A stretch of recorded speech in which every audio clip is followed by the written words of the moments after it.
bahwa makam yang ada di Kayu Geritan itu sejak dulu kala itu ya namanya Mbah Toposono, Mbah Kodisono, Mbah Angsono, Raden Mas Pengluwatang. Ngoten. Muncul cerita baru penyebutan nama Habib Hasan waktu itu. Dari cerita masyarakat itu di situ ada makam Habib. Nah itu kemudian menimbulkan polemik di antara sesepuh-sesepuh kampung masyarakat setempat kan. Waktu ganti Habib Abu Bakar itu, loh kok ganti lagi gitu kan? Tapi itu sudah ngeflur ke masyarakat, ke kampung-kampung menjadi perbincangan rame lah. Tapi tidak ada kemudian yang berani speak up, protes atau bagaimana, cuman menjadi perbincangan kok bisa gitu. Sebenarnya enggak gitu kan.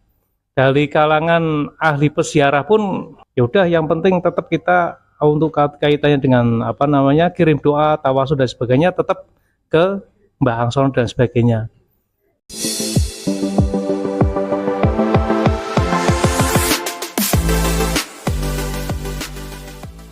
Assalamualaikum warahmatullahi ta'ala wabarakatuh.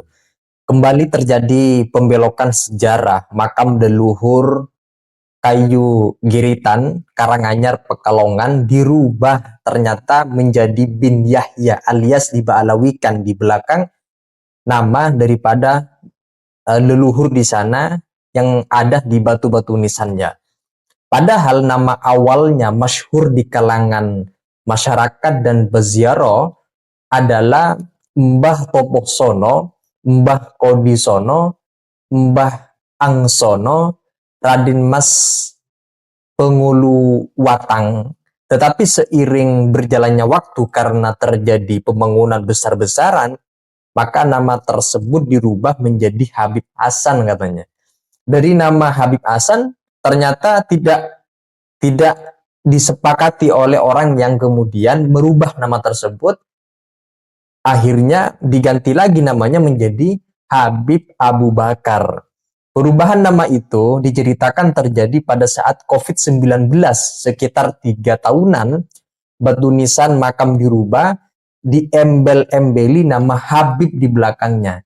Nah selengkapnya mari kita simak proses perubahan nama makam leluhur Kayu Giritan atau Kayu Geritan, Karanganyar, Pekalongan dalam video berikut ini.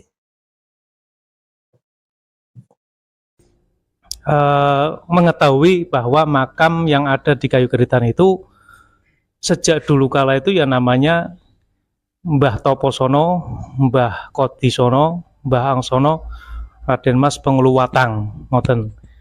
Bahkan dalam catatan itu sebenarnya itu yang familiar di masyarakat ya.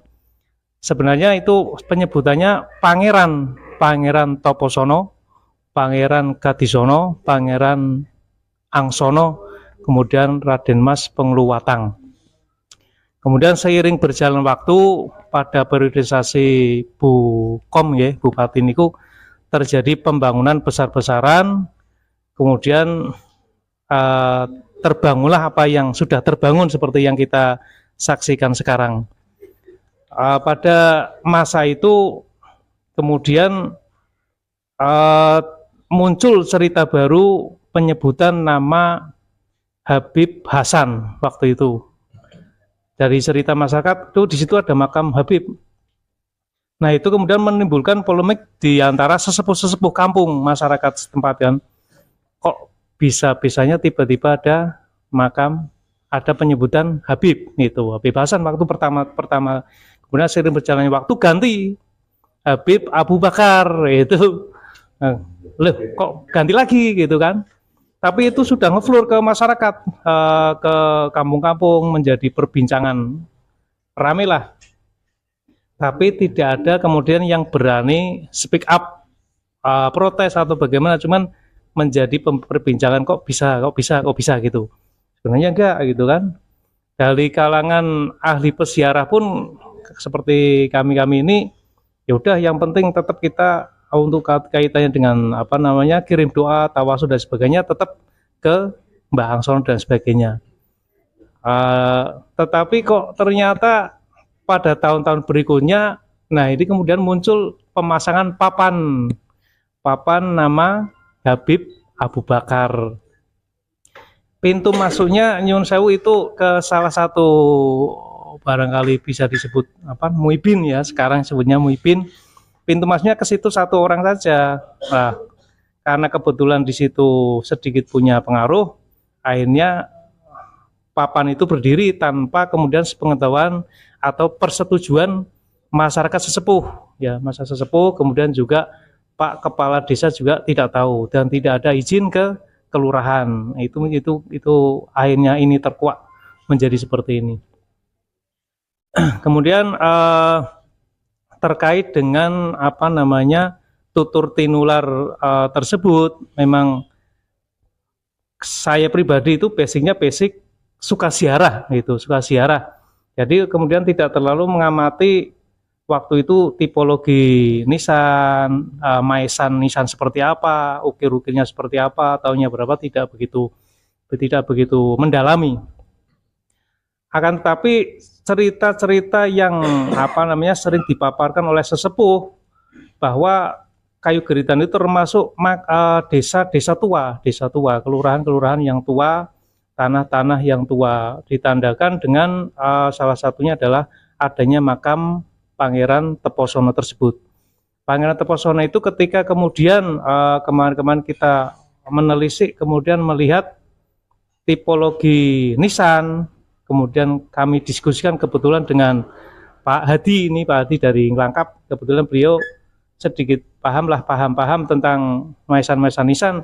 Ini dilihat, wah tipologinya ini Mataraman era barangkali ya Mataram awal.